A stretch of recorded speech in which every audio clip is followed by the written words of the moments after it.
Good morning সবাইকে। দেখো সকাল হয়েছে আর আমরা এখন যাচ্ছি বাবার খাবারটা দিতে, কারণ বাবার আসার খুব দেরি আছে, তাই বাবার খুব খিদে হয়, তাই আমি বাবার খাবারটা দিতে যাচ্ছি।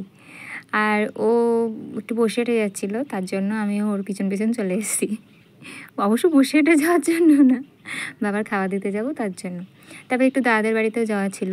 আমি একটু আগে দেখাচ্ছিলাম না, ওটা বাম্পার দেখাচ্ছিলাম। আমাদের ওখানে রাস্তায় ভীষণ বড় বড় বাম্পার আছে, মানে একবার যদি দাঁত মুখ করে পড়ে তো দাঁত মুখ আর একটাও আস্ত থাকবে না। চলে আসলাম বাবার দোকানের সামনে। এই টোটোগুলো থাকে আমাদের পাড়ার রাস্তা দিয়ে যায়, ওই মাথা দিয়ে যায়। এই যে সেই দাদার সেলুনের দোকান, আর ওই যে আমার বাবা বসে রয়েছে। আর আমি বাইক থেকে নেমে বাবার খাবারটা নিয়ে বাবাকে দিলাম। এবারে বাবাকে দেওয়ার পরে দাদা আসলো, দাদার সাথে কথা বলে এবারে দাদাদের বাড়ির ড্রিল মেশিনটা ছিল, তাই আমি আনতে গেছিলাম দাদাদের বাড়িতে। যাওয়ার আগে দেখো রাস্তায় কি ভিড়, রাস্তায় জ্যাম প্রচুর। আকাশটা এত সুন্দর লাগছে না, ভয়েস দিচ্ছি এখন। প্লেন যাচ্ছে, এই ছোটোবেলার অভ্যাস এখনও যায়নি, প্লেনের দিকে হাঁ করে বসে আছি। দাদাদের রাস্তা দিকে যেতে যেতে আমি হেঁটেই চলে আসলাম। আর ওর জন্য একটু কলা নিয়েছিলাম, আমার দাদার ছেলে কলা খেতে ভীষণ পছন্দ করে। এবারে ওখান থেকে মেন রাস্তা আছে, মেন রাস্তাতে না গিয়ে আমি মাঠ দিয়ে গেলাম, কারণ এখান থেকে গেলে একদম ওদের শেষে একদম বাড়িতে গিয়ে পৌঁছাবো আমি। মাঠ দিয়ে যেতে যেতে না একটু ভয় ভয় লাগছিলো যে মাঠের মধ্যে কেউ নেই, অনেকটা ছেলেপিলেরা সব খেলা করছিলো। তারপর টুকটুক করে চলে গেলাম। ওরা আবার বল খেলা করছিলো বলে ওরা আবার আমার জন্য একটু দাঁড়ালো, বলটা যাতে না লাগে। যাওয়ার সময়ও দিয়েছে, আসার সময়ও দাঁড়িয়েছিল। তারপরে আমি ফাইনালি দাদাদের বাড়িতে চলে আসলাম। এই দেখো ওরা আবার লেবু গাছ লাগিয়েছে, আবার লেবু গাছে একটা লেবুও হয়েছে। আর এই সাইডে কাঁঠাল গাছ, পেঁপে গাছ ছিল। দাদার ছেলে আমাকে দেখে লাফিয়ে উঠলো, ওই যে দেখো কলাটা নিয়ে বসে রয়েছে, এই সেই দুষ্টু। দেখো মুখে আমার দাগ হয়ে গিয়েছে। আর আমি ওরা জিজ্ঞাসা করছি আমার বাড়ি যাবি, তা ও বলছে না, যাব না।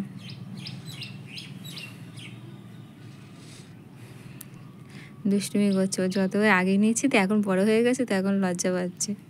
আগের নাম বলে তাও বিশ্বাস এরকম করে বলতো। বাড়ি আসার পথে যে কিছু খাবার নিয়ে নিলাম, সেটা হলো এই কাঠবাদাম, কাজু বাদাম, একটু কিশমিশ। যেহেতু প্রেশারটা অতিরিক্ত লো, তার জন্য ওগুলো কিনে নিয়েই ওইগুলো কিনতেই গেছিলাম। দাদাদের বাড়ি যাওয়ার প্রোগ্রাম ছিল না, কিন্তু দাদাদের বাড়ি গেলাম। বাড়ি এসে দেখি গ্রিল লাগানো হয়ে গিয়েছে ঘরটাতে। এটা একটা ছোটো জানলা ছিল। এইবারে বাড়ি এসে মা একটা অখাদ্য জিনিস খেতে দিয়েছে, সেটা হলো কুলপি শাকের রস। হ্যাঁ, বাধ্য হয়ে খেলাম, কী আর করবো।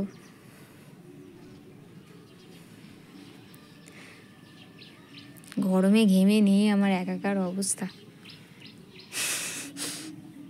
বাকিটাকে আমার মা দিয়ে দিয়েছে, আমার মা খাচ্ছিল, আবার সেটা তোমাদেরকে দেখাচ্ছিলাম। আমার মার ওইসব খেতে দিতে কষ্ট হয় না। এবার দেখো প্রেশার কুকার তো খুলছিলাম, ওইভাবে ধুম করে না কেউ প্রেশার কুকার ওইভাবে খুলে দেবে না, কারণ কখন কি দুর্ঘটনা ঘটে যাবে তার ঠিক নেই। প্রেশার কুকারটা আগে সিটিটা উঁচু করে দেবে, আর ওই নিচের ওটা আগে খুলে দিয়ে তারপরে সিটিটা উঁচু করে দিলে হাওয়াটা বেরিয়ে গেল, দেখতে পাচ্ছ, হাওয়াটা বেরিয়ে গেলে তারপরে খুলবে, তাহলে অতটা অসুবিধা হয় না। একবার আমার দিদির শাশুড়ির তো ভীষণ, মানে ওই মাসিমণির ওই রকম তাড়াহুড়ো করে খুলতে গেছে আর গিয়েছে। কিন্তু ওর মধ্যে কী আছে বলো তো, ওর মধ্যে আছে হেলাঞ্চা আর আলু ভাতে। হেলাঞ্চা জিনিসটা কি, নিশ্চয়ই সেটা শাক, কিন্তু এটা না তিতো ব্যাপক। এটা হলো ওই আলু ভাতে দিয়ে আর দিয়ে মাখলে ভালো লাগে খেতে, কিন্তু তিতো তিতো লাগে। যারা তিতো পছন্দ করে না তাদের পছন্দ হবে না। আর কিন্তু এগুলো না অনেক সমস্যা ঠিক করে, আর খুব ঠান্ডা হেলাঞ্চা শাক। এগুলো জলের জায়গাতেই বেশি হয়। তা মা রান্না হয়ে গিয়েছিল, মা বলছে যে বাবাকে খেতে দিয়ে দে, তাই আমি ওটা মাখছিলাম। মাখতে গিয়ে তো ছাতার নুন বেশি হয়ে গিয়েছে, নুনটা বেশি হয়ে যাওয়াতে বাবার ভাত বাড়ছিলাম। এবার ওতে একটুখানি কুমড়ো ভাতে ছিল, আমি বাবাকে বললাম যে একটু কুমড়ো ভাতে দিয়ে দেওয়ার জন্য।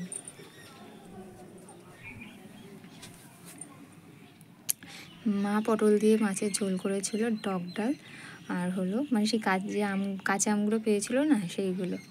আর আমি এই বাদামগুলো ভিজিয়ে রেখেছিলাম, দেখো ভিজিয়ে রেখেছি, সে কেমন একটা লাগছে খেতে।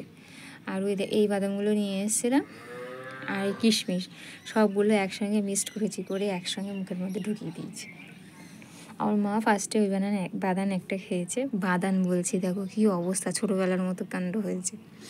একটা বাদাম খেয়েছে, মা বলছি কেমন খেতে, ভেঙে ধরার মতো। দেখো, আমি ভাবছি পরের দিন থেকে আমি আর ভিজিয়ে খাবো না, এমনিই খাবো। আমিও খেলাম, তা খেয়ে দেখি সত্যিই কেমন একটা লাগছে যেন।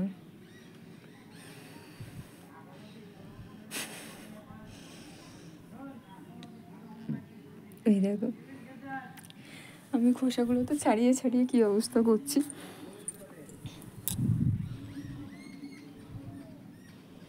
খোসাগুলো ছাড়াতে গিয়ে যেন পর্যবেক্ষণ করে ফেললাম আমি।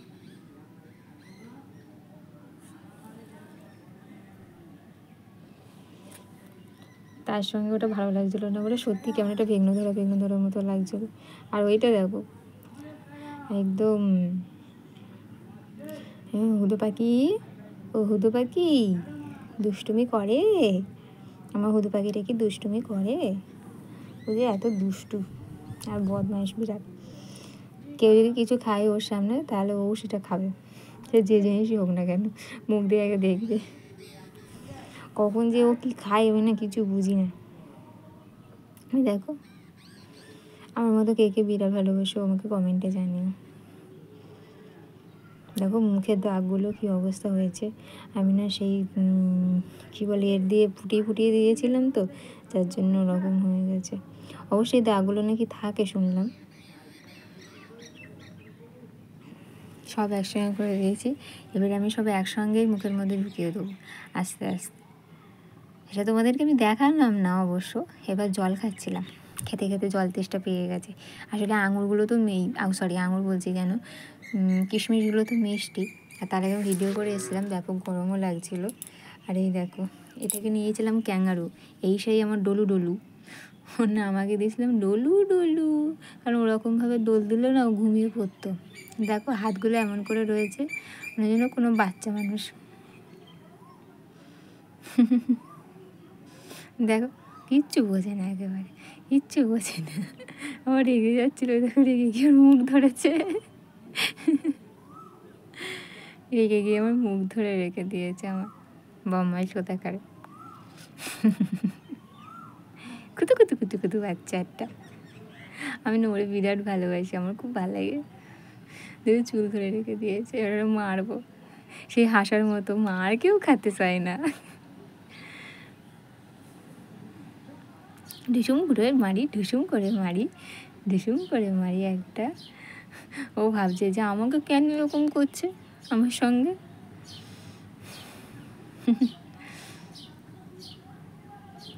মাই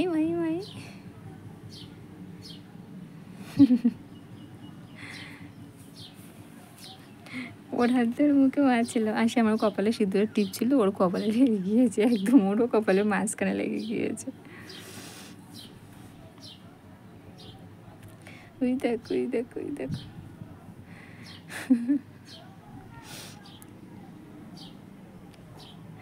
দুষ্টু, মহা দুষ্টু। আসে আমার কাছে না আসলে শোবে না, ও যে কী বোঝে আমি বুঝি না। আমি যেই না শুতে যাবো ও আমার কাছে, আর সবচেয়ে বড় জিনিস ও আমার মানে কোল ঘেঁষে না আসলে ওর হয় না। তুমি দেখো ও টিপ পড়েছে, মেয়েদের মতো লাগছে, উদো পাখিরও মেয়ের মতো লাগছে। আমার এক্ষুনি ওর আবার আদর করতে ইচ্ছা করছে। আমি যত মনে করি না ওর আদর করবো না, ধরবো না, ততই ওকে ভালোবাসি।